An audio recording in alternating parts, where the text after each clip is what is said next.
में 1951 से लेके 2004 तक 8 बार ये प्रोसेस दोहराया जा चुका है। 8 बार ये काम अंजाम पाया जा चुका है। 8 बार वोटर लिस्ट बनाई जा चुकी।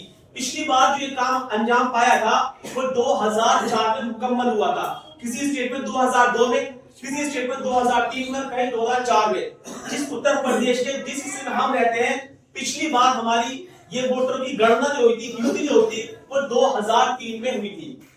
अब एक सवाल जहन में आता है कि अगर ये होता ही रहता है काम, तो इस बार क्या खास है, इस बार क्यों इतनी बेचैनी है? उसकी बेचैनी की बहुत सी वजूहात है। एक तो हमारे इर्द गिर्द का माहौल, जो पॉलिटिकल माहौल आजकल हम देखते हैं, एक तो वो वजह है।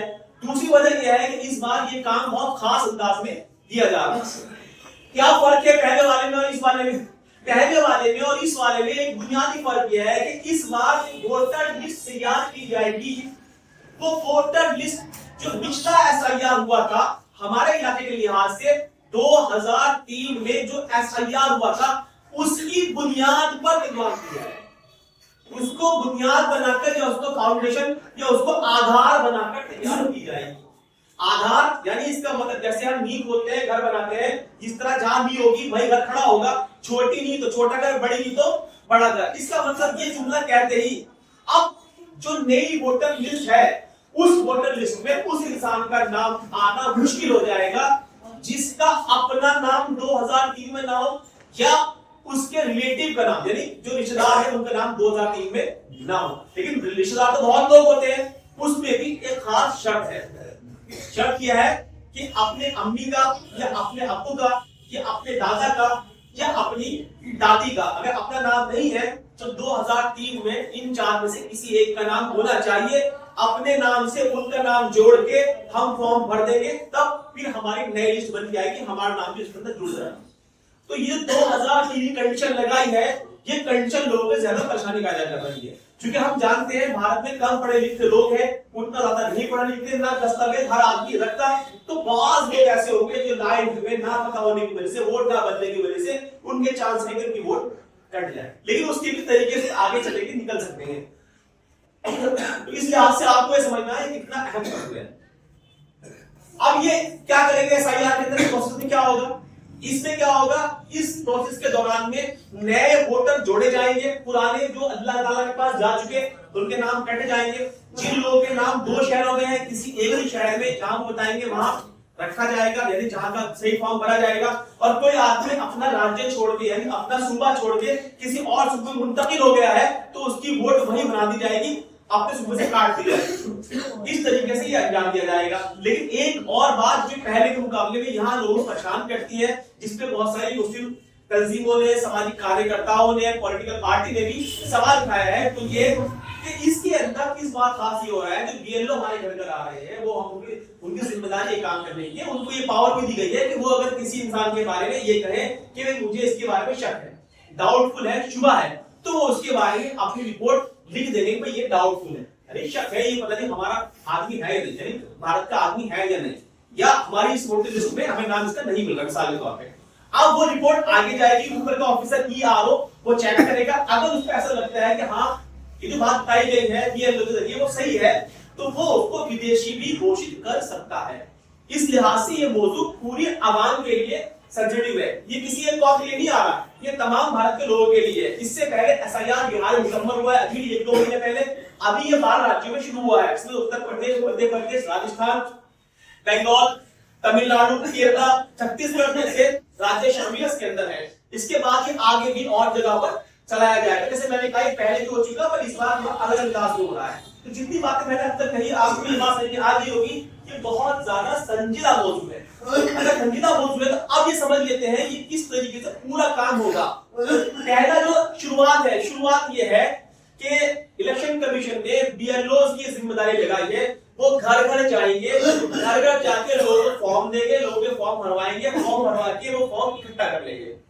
और फिर क्या होगा, उसके बाद में वो आगे वो फॉर्म गवर्नमेंट की साइट पर चढ़ाएंगे। तो अभी जिस दौरान मैं आपसे बात कर रहा हूं, यही पहला मरहला चल रहा है। ये मरहला 4 नवंबर 2025 से शुरू हुआ है, ये 4 दिसंबर 2025 तक चलेगा। इस दौरान ये लोग घर घर आ रहे हैं, फॉर्म दे रहे हैं, फॉर्म भरवा रहे हैं, वो फॉर्म इकट्ठा कलेक्ट करेंगे। 4 दिसंबर से उनका काम ये होगा कि वो 4 से 8 दिसंबर तक ये सारे फॉर्म जो उन्होंने भरवा लिए वो गवर्नमेंट की साइट पे चढ़ाएंगे और बताया गया कैसे ये कंप्यूटर पे चढ़ाने हैं। 9 नवंबर को पहली ड्राफ्ट लिस्ट आ जाएगी, यानी पहली एक तरीके से कच्ची पक्की सी लिस्ट आ जाएगी, मतलब फाइनल नहीं, अभी उसमें चेंज हो सकता है, बात ये है एक ड्राफ्ट लिस्ट आएगी जिसमें मालूम पड़ता है किसका नाम आ गया। उसके बाद में टाइम दिया जाएगा लोगों को कि भाई अब जिसका नाम इसमें रह गया, अगर उनको कोई इसपे एतराज है तो वो अपना एतराज दर्ज करवा दे कि हमारा नाम रह गया, ये उन्हें मौका दिया जाएगा।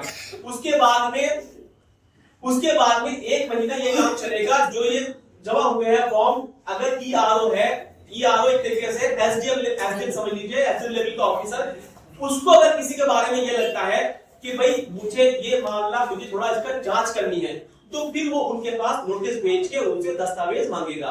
वो दस्तावेज 11 दस्तावेज इलेक्शन कमीशन ने बताया है, जिसमें से पासपोर्ट है, जिसमें से 10वीं क्लास की मार्कशीट है, जिसमें से मूल निवास प्रमाण पत्र है, जाति प्रमाण पत्र है, और इस तरीके से अगर सरकार ने किसी को जमीन दी है उसके कागजात 11 दस्तावेज हैं, लेकिन अभी तक उसमें आधार शामिल नहीं है। लेकिन बिहार में जो एसआईआर हुआ उसमें बहुत सारी तंजीमों ने, बहुत सारे कार्यकर्ताओं ने, सामाजिक कार्यकर्ताओं ने कोर्ट में अपील की कि भाई भारत के लोग तो कम पढ़े लिखे हैं, इसलिए इन दस्तावेजों में आधार को भी माना जाए, जिसके पास आधार कार्ड है वो भी इस लायक है, उसकी वोट बनाया जाए, भारत का वो आदमी है। तो वहां सुप्रीम कोर्ट ने ये डायरेक्शन दी इलेक्शन कमीशन को कि आधार को आप मानो। इलेक्शन कमीशन ने वहां आधार को एक दस्तावेज माना, लिहाजा वहां ये काम मुकम्मल हो चुका। उसके बावजूद भी बहुत सारी खबरें हैं कि 30 लाख वोट कर गए, इतनी कर गए, उतनी कर गई, ये बात समझ में आई। तो अब तक आपकी बात समझ में आ चुकी होगी कि ये मुद्दा कितना ज्यादा सेंसिटिव है। आपको ये बात समझ में आ चुकी होगी कि अगर ये पहला मरहला चल रहा है, इसमें हमने चूक की, तो आने वाले वक्त में हमें भी भागना पड़ेगा, चक्कर लगाने पड़ेगा, इसलिए अभी अपना काम बहुत तवज्जो से कर रहा है। अब मेरी बात समझ में आई तो मैं आपको इंशाल्लाह 5-10 मिनट में ये फॉर्म कैसे भरा जाएगा, क्या है तो बता दूंगा, और भले ही किसी को पढ़ना नहीं भी आता, छोटी मोटी बातें तो समझ आ जाएगी। इसको समझने जो पढ़ा लिखा इंसान है उसकी जिम्मेदारी है बाकी लोगों की हेल्प करे।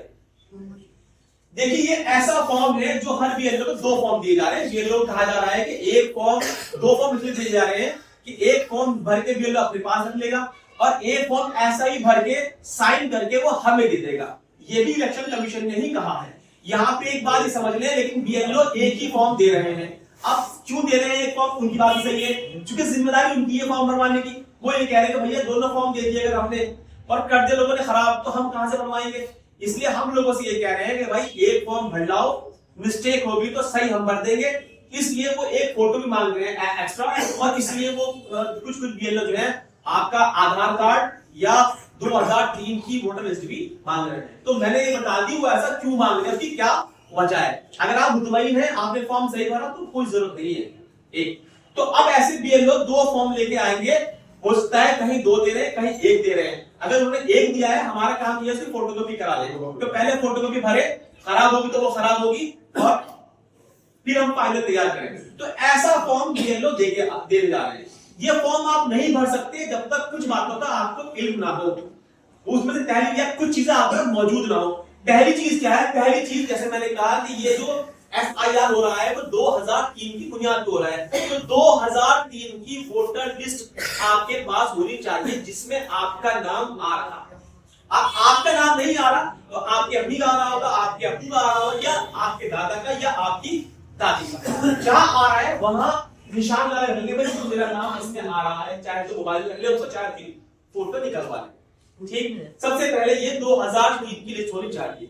दूसरी बात, इस फॉर्म में एक चीज और बार-बार लफ्ज इसमें आएगा, वो है इपिक नंबर, EPIC नंबर। अब ये सुन के बड़ा अजीब लगे, जैसे किसी जुबान के अंदर इंसान को अगर मतलब आदमी ना कहे उड़ू उड़ू कहा जाए, देखो पता नहीं क्या कह दिया जैसे, तो ठीक है ना, लेकिन बताया भाई उड़ू उड़ू का मतलब आदमी होता है, बात समझ आ जाएगी। तो EPIC नंबर कुछ भी नहीं है, जो वोटर आईडी कार्ड है हमारा, इसके यहाँ पे जो नंबर लिखा हुआ है इसे कह रहे हैं EPIC नंबर या इपिक नंबर, या इसको हम पहचान पत्र संख्या भी कहते हैं।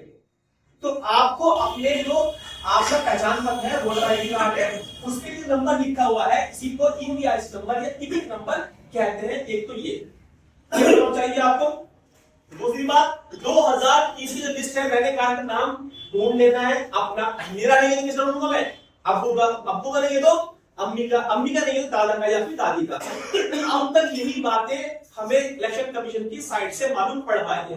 कुछ लोग ये भी कह रहे हैं कि नाम नानी का नाम है, लेकिन उसमें अभी कोई क्लियरिटी नहीं है, अभी 4 के बारे में ही क्लियर है। जब वो आपने ढूंढ लिए, अब उसके बाद में हम ये फॉर्म भर सकते हैं। फॉर्म मुश्किल नहीं है, बस हमें ये नहीं पता क्या है, कैसे कैसे है, तो मुश्किल लगता है। एक और बात मैं फॉर्म भरने से पहले बताऊं, 2003 की वोटर लिस्ट के अंदर जहां आपने नाम ढूंढना जरूरी है, लेकिन 3 संख्या या 3 नंबर बहुत अहम है जो 2003 की वोटर लिस्ट में है। पहला जो खतौली विधानसभा है, मान लीजिए खतौली की है मेरे पास, मैंने अपने महल्ले की ही एक निकाल ली फोटो, इसका ये बनवाने के लिए हर विधानसभा का नंबर होता है। हमारी जो विधानसभा है, वोट डालने वाली विधानसभा, उसका संख्या खतौली का है 389 389। और जो हमारा ये यहाँ लिखा हुआ है भाग संख्या यानी जो महल्ला है, वो महल्ला कितने हिस्सों में बटा है, बूथ नंबर कह लीजिए उसको। यहाँ भाग संख्या के नाम क्या होगा उसका, भाग संख्या।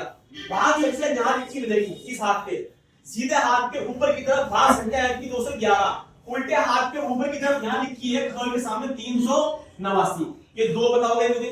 तीसरा क्या है कि मेरा नाम इस वोटर लिस्ट में किस नंबर पे आ रहा है। 1 से शुरू होगी, 1 2 3 4 करते हुए मेरा जहां नंबर आ रहा है, इसे बोलेगा क्रमांक या सीरियल नंबर, या 1 से गिनेंगे तो कहां नंबर आ रहा है। मान लेते हैं मेरा नंबर आ रहा है 590 पे, तो एक तो 590 मुझे मार्क कर लेना है, 389 और 211 ये मुझे याद रखने, इसकी मुझे यहां जरूरत पड़ेगी। बात समझ में आई। अब आइए समझते हैं फॉर्म कैसे भरना है। मुश्किल नहीं, आसान है, अब इंशाल्लाह आपको आसान लगेगा। इस फॉर्म के 3 हिस्से हैं। कितने हिस्से इसके?